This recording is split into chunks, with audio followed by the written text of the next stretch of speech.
hardcore boxing fans out there, how are you doing? Big Porky here, the voice of hardcore boxing, and I hope you've subscribed as well, or I'll be coming to pay you a visit.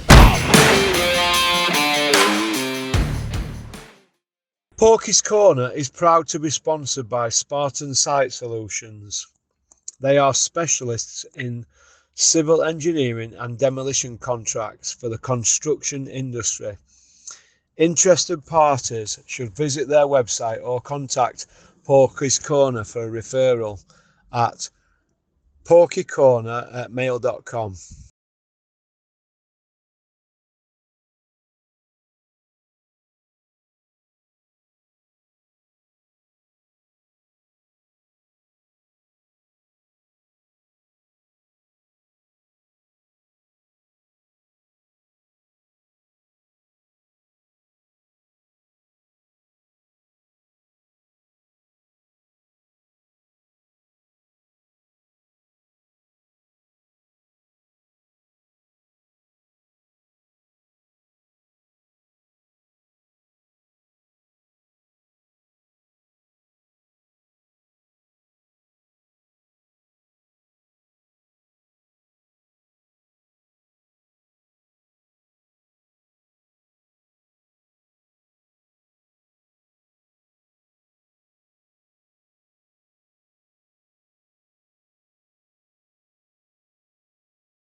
Welcome to part 3. Thanks for liking and subscribing and leaving a comment.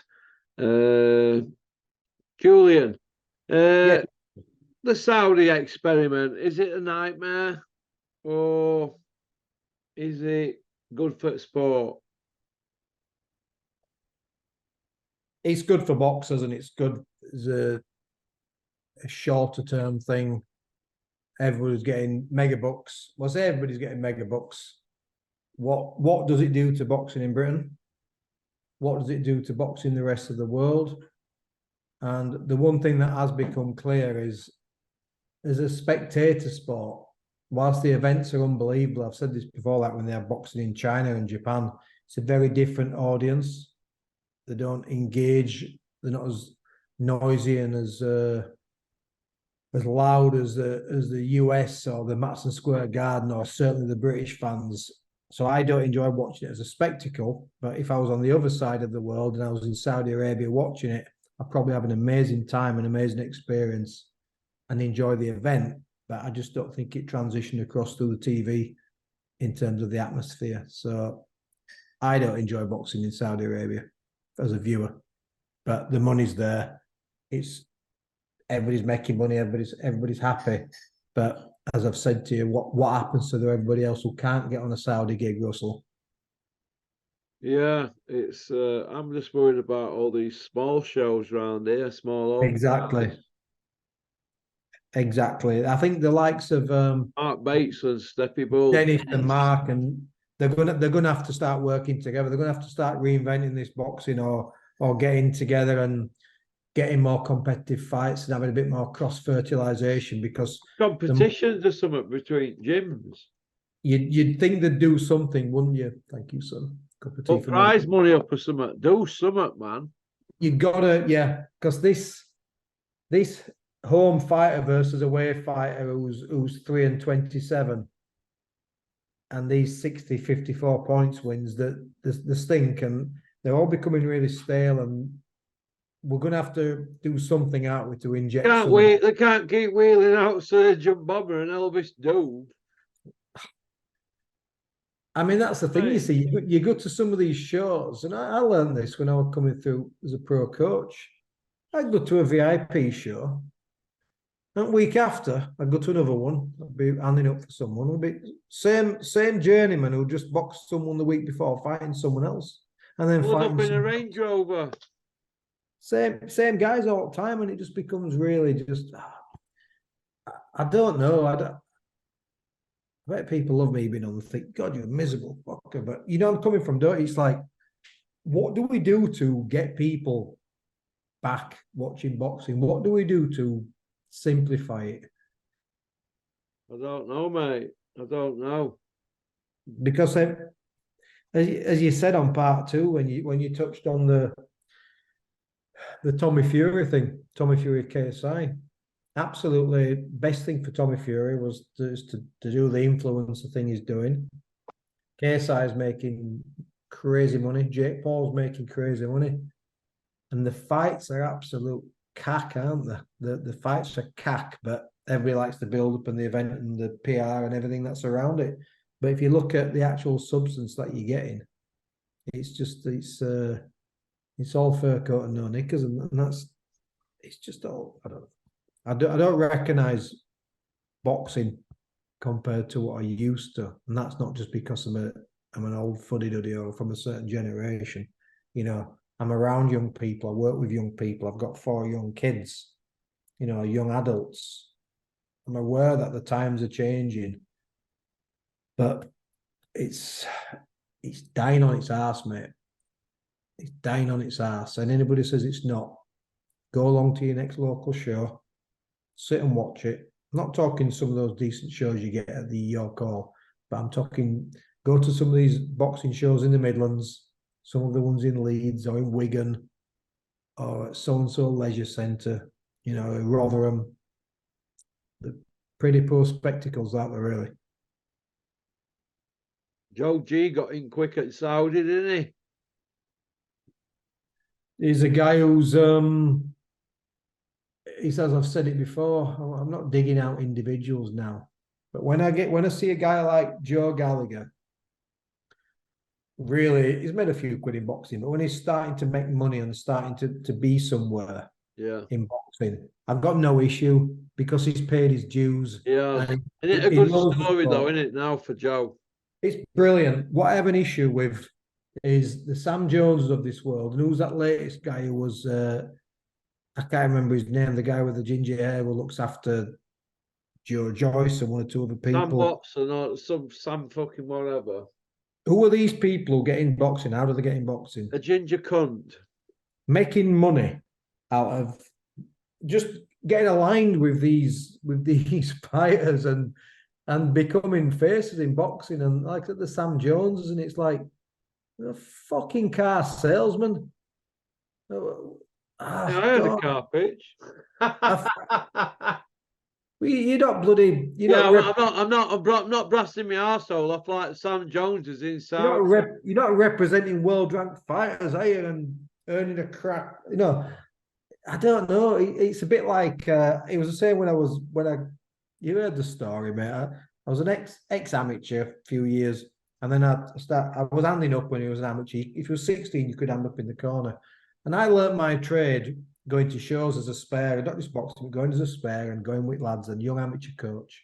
And I learnt my trade in the corner, handing up for Keith, doing this, get the water, McGowan, do this, get that, get the gloves. He's on 3rd, he's on 5th, get him ready, warm him up.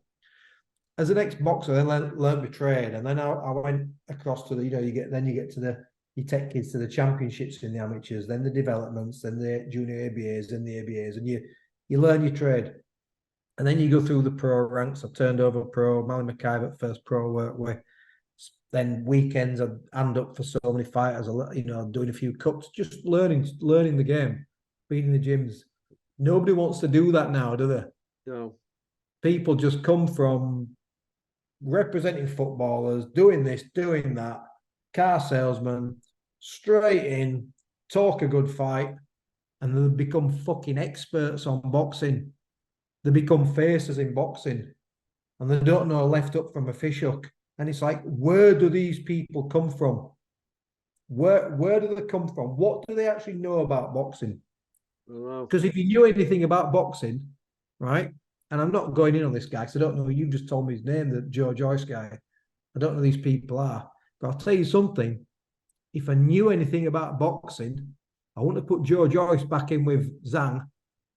Yeah. Because we said it the week before, didn't we? We did the build-up and because he'll smash him to bits. I don't know if that was Sam Jones. It was Joe Joyce's team. Whoever put him in with Zhang, yeah. They should have like David Price, wasn't it? They won't sack him, Tony Thompson. You just ended a kid's career. You kept him on the substitute bench. He was mandated for a belt. You didn't push for that belt, whether it's Sam Jones or Shane Watson, whoever these people are. You didn't push for that belt. And now you've a kid now who's got been battered twice back to back. He's 38. He's about as fashionable as a Russian 70s motor car. No one cares about him. And now Ngannou's gate crashed the picture, and Joe Joyce has dropped even further down. So what's happened to his bone density? Because I wouldn't even leave my house when I heard how scary it was. But you see where I'm coming from. In. Who are these people? Who are these people getting into boxing? And this is just another example. Julian, these people get spreadsheets on bone density. Well, they get spreadsheets on bone density, and that's all they get spreadsheets on, because they don't know. When you see a guy like Zhang, the first thing you're going to say is, first of all, that's the worst match we could think of. A big 20 clem southpaw who's got pedigree, former Olympian, and was pretty unlucky against Ergovic. When you sat on a world title shot and you put him in with him. So first of all, the matchmaker, the promoters, the managers, everybody wants shooting for that fight. And then what do? You put him in with him again, and you get him ironed out. Horrific. It's like horrific. These spreadsheet, man. It's like when Mark Tibbs went out to see Dylan White. He said, and some geezer handed him a spreadsheet. Mark Tibbs just said, look, how much does he weigh? He told him. He says, "What? He's lost 1 pound in 4 weeks." You handed me spreadsheets, mate. What are you doing? What's he weigh? And that's it. And you know, I've said this to before. You know, when I knew my fighters were ready, that the eyes and the ears and the knowledge, I knew they were ready. And when I see boxers on treadmills on Instagram with these heart monitors and these bands, and I just think, God, who's looking after you, lads? Because I don't know what to say to you. You got all these heart monitors and all these things. You know, we got. Remember this every fighter, innit? Every fighter. This guy is ready. He's better than he's ever been. And then you've got your mate Carl Froch, who just writes his little notes in his diary, doesn't he? Daily.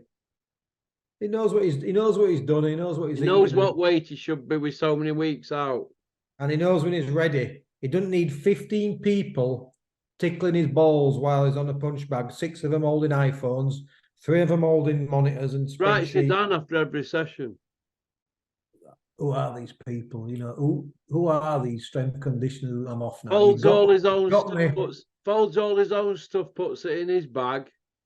Drives to gym, drives back. Doesn't need all these teams of people because they all want pain, don't they? There were nights, right? Sykes, Mally McIver, Sean did it with Josh Warrington. We were in gym, and there were nights we'd be in gym, and Gary would walk up steps, and people think I'm exaggerating. You'd be in a hard camp, you'd be in a hard 12 round, 10 week, 6, 7, 8, 10 week camp, whatever. Be in a hard camp. And anyone thinks I'm lying, it's absolutely true. And I'd be chatting to Mark early, waiting for Gary, or I'd be talking to John, or talking to whoever. And could hear these footsteps upstairs. And let's just say it were Gary. And he'd walk through the door, and he'd go, "Hi, Jules." And I wouldn't even look at him. And I could tell by how we were walking and how his voice sounded that he needed a night off. Didn't need a heart monitor. I didn't need bands all around his body. And I didn't need 15 people, right, giving him pre-workouts and BCAs and all this shit. And I used to just turn around to him and ask him if you see him. I'd turn around to him and go, "Get yourself home, Gary." And he'd say, what's up? We're fighting in 2 weeks, 3 weeks. I says, "You look tired, mate. You need some sleep." And send him home. Where's the knowledge gone in boxing? Why do we need spreadsheets for this stuff? They do all the heart monitor stuff, don't they? A lot of these people, these strength and condition men and these experts, they monitor, then they get a drink, then they monitor again, then you have a shit, then they monitor that. And they're making it complicated. It's like I've just said to you there, Tibbo walks it, look, forget all this. What does he weigh? Because you know your fighter, don't you? So if you haven't lost 2 stone, you're thinking, well, we're already behind the ball, aren't you? You see where I'm coming from? Yeah. Watch Finnegan, watch Minter, Watch Clinton Woods. Watch those guys. Watch the pace that they boxed at and the fitness levels they had. And they didn't use any of this shit and any of this nonsense. This is people, like you've just said, about the guys looking after Joe Joyce, right? All these people getting involved. This is people faking a living from boxing because they sound good, they talk good, they look good, and they're faking a living from boxing. And that's why, back to the very long point, because I take forever on these points, that's why the Joe Gallaghers of this world, I hope he's not getting $1 million for this. I hope he's getting 20 million, and I hope his fighters are getting tons and tons of money because they paid the dues. I paid my dues. I chose to get out. Don't need it. I earn a living doing something else. But they paid the dues for all these people coming in. Who are these people? What do they bring to the table? Spreadsheets. Spreadsheets. What did you think to David Adelaide's performance?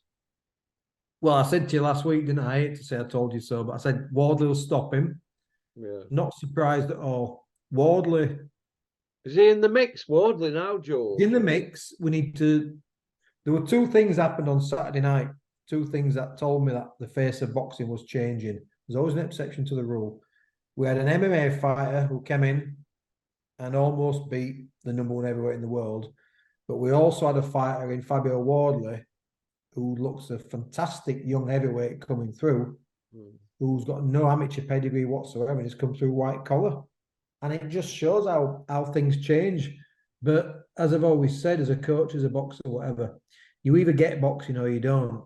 And Fabio Wardley gets boxing. He's got really good feet. He's got really good anticipation. He's got spatial awareness. He's got good dexterity. But most of all, what's really important, which is why I absolutely knew he would beat David Adelaide, was he's got that dog in him. He's got that fight in him. There's something about David Adelaide when I've seen him under pressure, dropped, struggling. There's something about that David Adelaide, what he just doesn't fancy it. I'm not saying he quit, but you can mentally quit and you can stop digging in and not digging deep. And at no point when he was getting beat on points and he was getting caught, at no point did he dig deep and be prepared to turn it round. Now, when I saw Fabio Wardley beat Nathan Gorman and get cut and get caught with a few shots early on, he gritted his teeth and he showed some spite. So on top of all those... Gorman's skills he had more skills than Wardley, though, didn't he? Exactly, and Wardley had that. And what did Gorman do under pressure? He folded, he went down, right? Under the barrage, went down, just like he did with Dubois. But Wardley has got that fight in him. He's got that spite in him. And you need that. You can have all those things in the world. AJ doesn't have it, but if you got spite, you'll always be able to pull it out of the bag. So I thought he showed everything. I thought it was a really good performance from Wardley. He did exactly what I thought it would do. It's just bravado and ego that David Adelaide's calling for a rematch, because that won't end well for him at all. And he's in the mix, isn't he? Wardley's in the mix. Would you like to see Wardley do a battle with some of the top guys? I'd like to see him get 3 or 4 more fights at 10, 12 round level, not push him too much, because I've said to you before, the development of fighters is crucial, and it's something that we don't particularly do too well. We're always looking to push people in the mix. You and I know, we talked about this forever, right? The top tier of heavyweight boxing, Usyk, Fury, Wilder, and then you've got these other fighters who are kind of ready, sitting on the cusp of world title fights. Then you've got a couple of guys like Zhang. Heavyweight boxing's locked in for the next 3 years, isn't it? There's no outsider going to gate crash and start fighting for the heavyweight champion of the world in the next 3 years. Yeah. So this is where I want the Jared Andersons and the Fabio Wardleys to really hone their craft and to just get the right fights at the right time and stay active, learn the trade. And then when eventually they do get to that world level, I'm not suggesting Wardley will be world champion or won't, I don't know, it looks very good. But when they get to that world level, they've got experience to fall back on. Yeah. And that's massively important for me, developing those guys. Tied up for years, them belts now, couldn't they? Next exactly. They're tied up, man. they're tied up. So learn your trade, stay active, don't fall into the trap of sat on, if you eventually become mandated, don't fall into the trap of just sitting on that. Don't take crazy fights like a Zilly Zhang, but just take the right fights, an easy fight, a moderate fight, a hard fight, keep busy. And I really enjoyed watching Fabio Wardley. I thought for me, he absolutely stole the show at the weekend.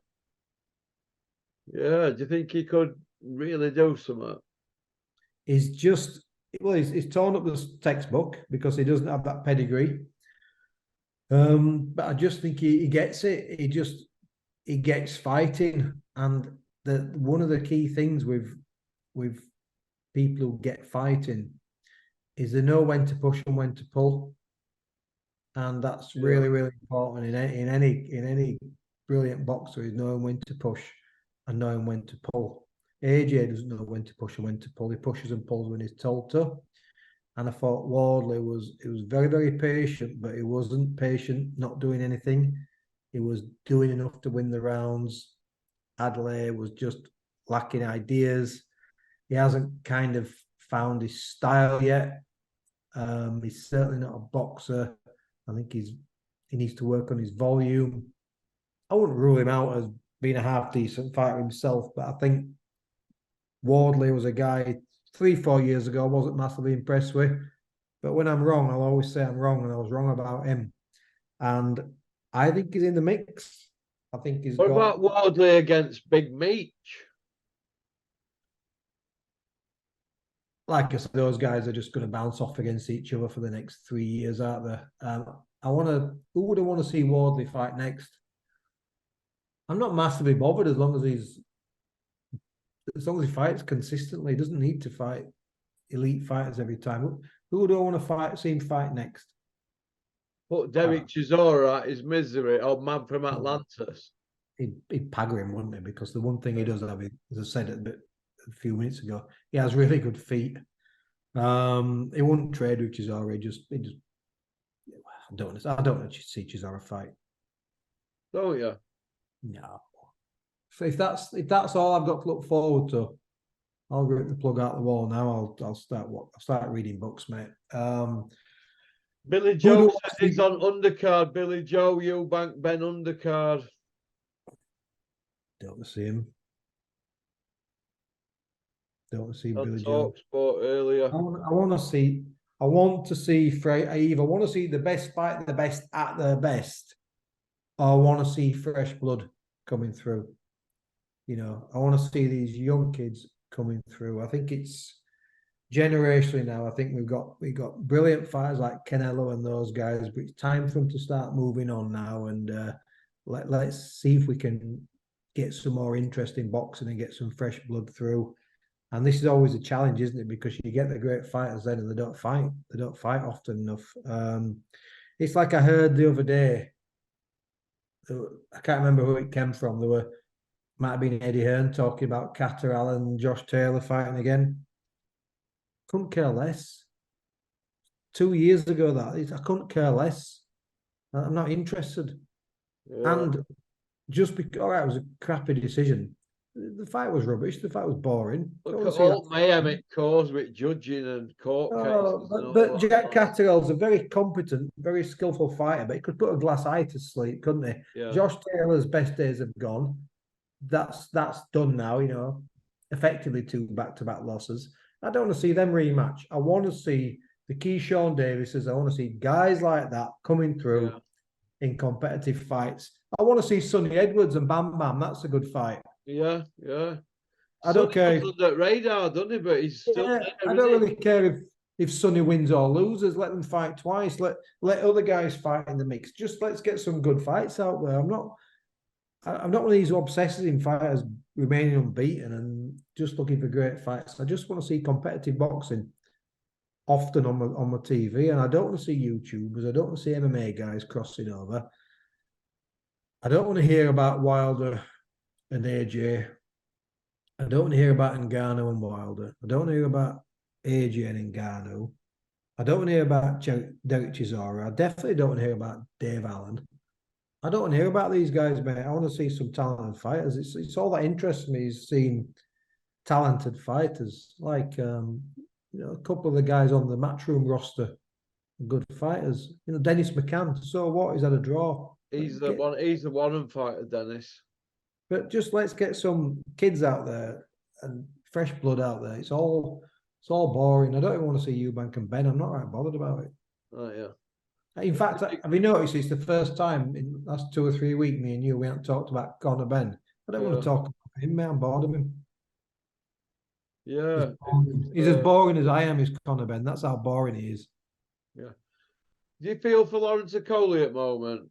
No. No. No, stinks. Yeah. Don't want to watch him. Don't want to watch him. Have you heard me? I'm dismissive tonight. Don't want to watch him. Don't want to talk about him. This is my thread where I'm going in the last 20 minutes, Russell. We need to change it up, and we need to start talking about some of these good kids coming through. Yeah, yeah. You've got to start talking about some of these kids coming through. Well, we like that Ben Whittaker, don't we? But he's a bit Ben Whittaker, Adam Azine, Dalton Smith. Yeah. Come on, let's start. I like Dalton Smith, but I just think nobody knows him, do they?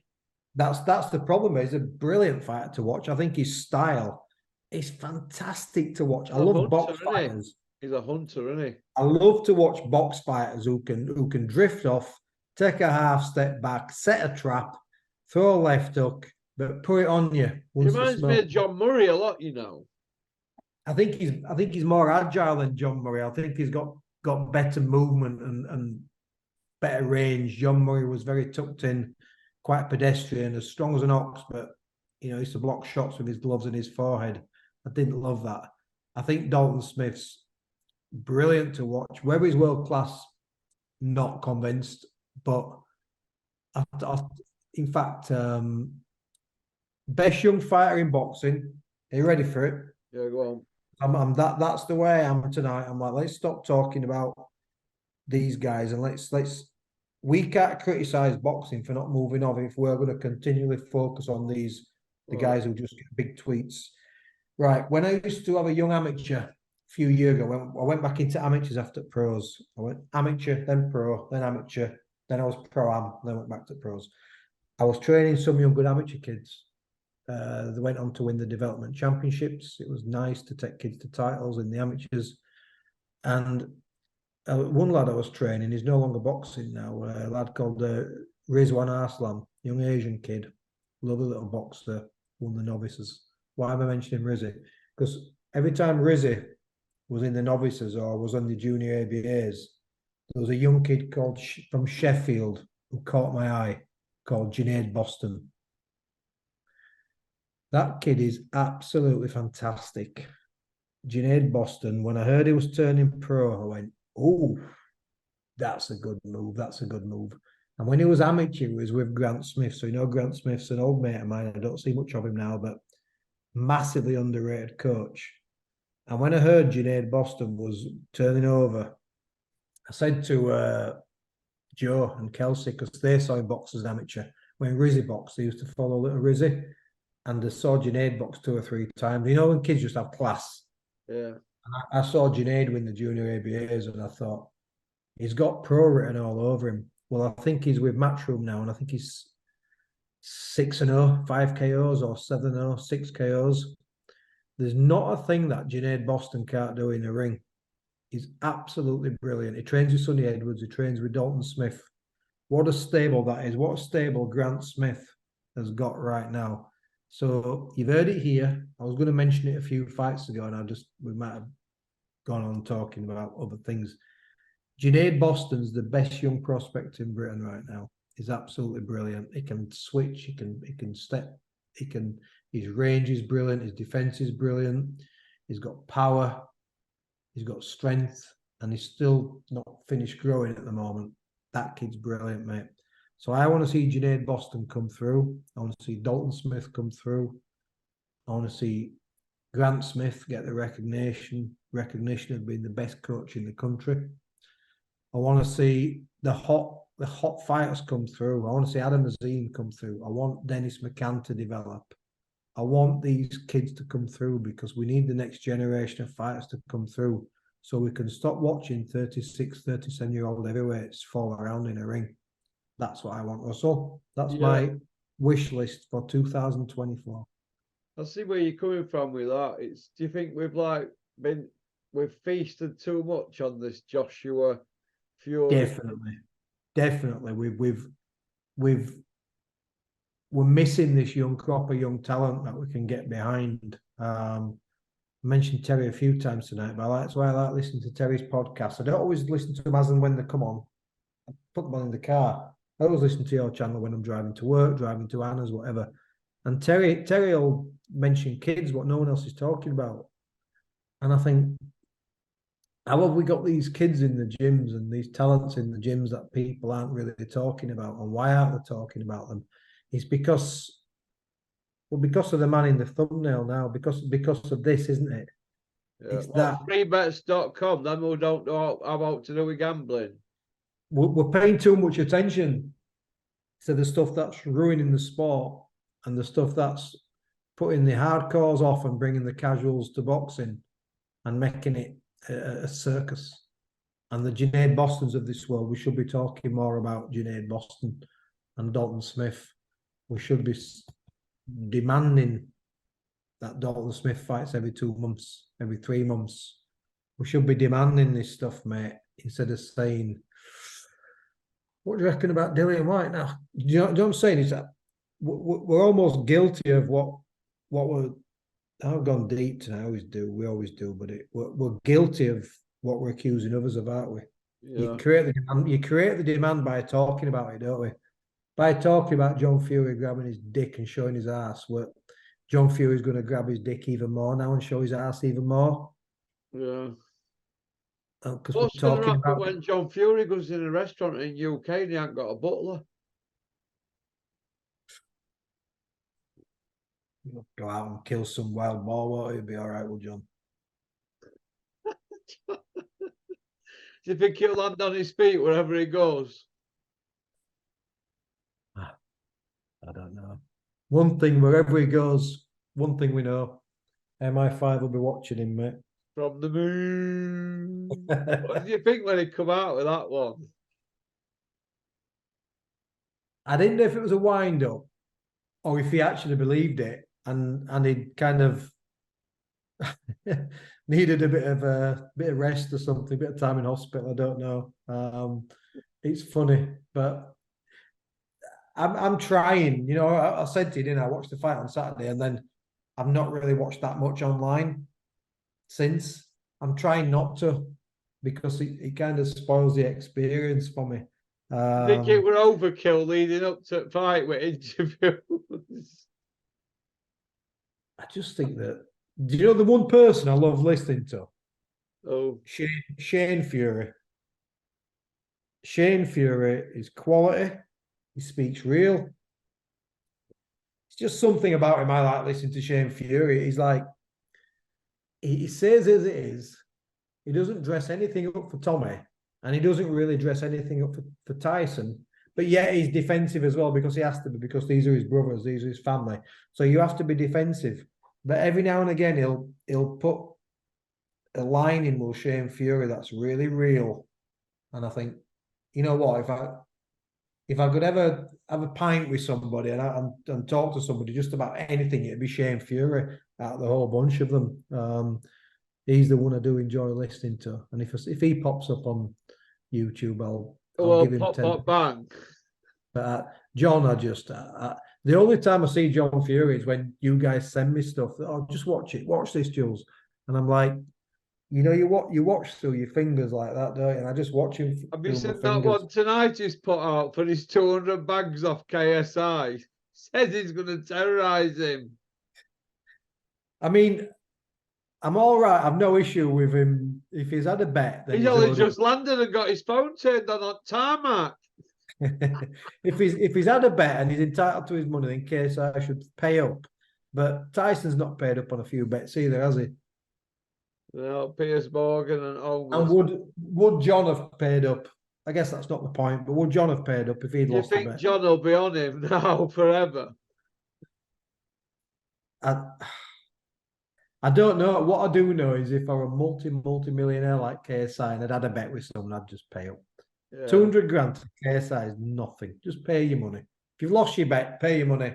Even if Tyson's not paid Piers Morgan and other Furies have got outstanding bets, you owe John 200 grand, KSI.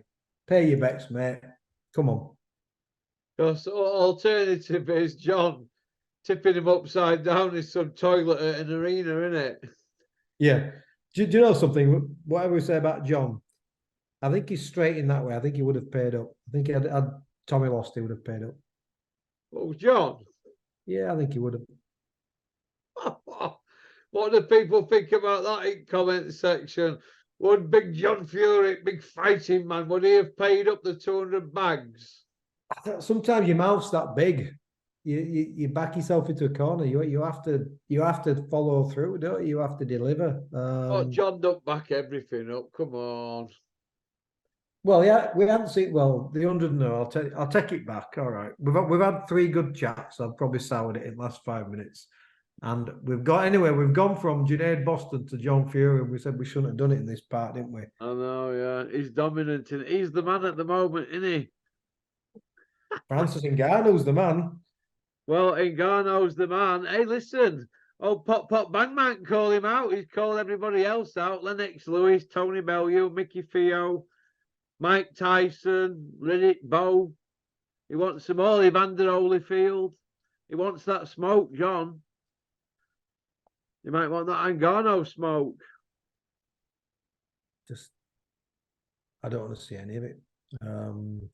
I'd have watched John Fury against Mickey Theo. I'd have watched that one. It was interesting. Hey, listen, I tried my hardest, mate. I busted my ass to try and get it, and Mick did. You know, it didn't happen, did it? No, I mean, look, I've always been consistent, and I think John would have beaten him, by the way. Yeah. I've always been consistent about that. I think I've seen John fight. They're not young men. I saw Mickey do a bit of sparring on the pads, and John, he wouldn't have beaten John Fury, but I do believe if you say you can beat any man over whatever age it was, and someone calls you out and you agree to it, you should do it really. But I don't know. All right then. I don't know. Listen. Anyway, We've gone from a good night. Yep. You Thank you, everybody. That was my take on it. Love it or not. Cheers, mate. All right. Take care, buddy. Right. Well, and a free parter there for you. We've had a good giggle. What do you reckon, Rocky? Hey, take you out for a tiddle. Coco and a penguin. What do you reckon? Pop, bang. Thanks for liking and subscribing and leaving a comment. Let me know what you think about the video in the comment section. Booyaka. Isa. Right, I've been fucking starving hunger for ages. I keep telling Reese, the son-in-law and everything as well, I need some fucking food. Food it is. Had to go to fucking Burger King because McDonald's queue was absolutely fucking ridiculous. But I was fucking starving. Can you shut the door please, Pat? I'm fucking starving, so I already ate one fucking burger on the way home. So, and half a bag of fucking chips. But listen, never mind. Still got something to show you what I'm going to fucking smash in. So, we've got chips. Alright, what they'll do. And then we've got some of these Doritos heated fries. Wow. Absolutely fucking tasty as fuck. But, like I said, I've got a chicken burger already. I've got a chicken burger. What I want to show you now. Chips are shit. Real shit. But, these are okay. Got some fucking fries from there. Some dips. Bang. Don't really like the dips, but gotta do what you gotta do. Sweet chilli. Alright, let's have a taste.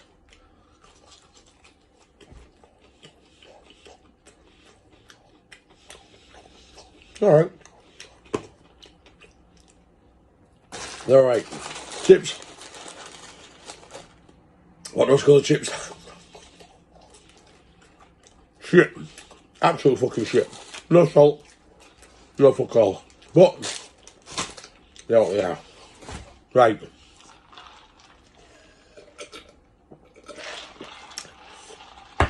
Drink. Raspberry drink. Alright. This is what I want to show you. This is what I have to have built. There was absolutely no way was I fucking about and coming out of there. Well, something decent to fucking film me. So, as you can see, we've got an Angus burger, triple stacker, with the melted cheese on the top, the bacon.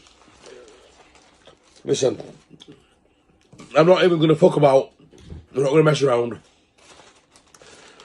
We're just going to go straight in. Look at the patties on that. Look at them. Fucking look at them patties.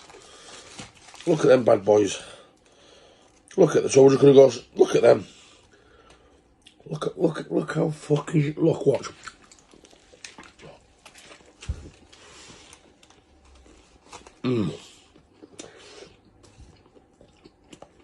That.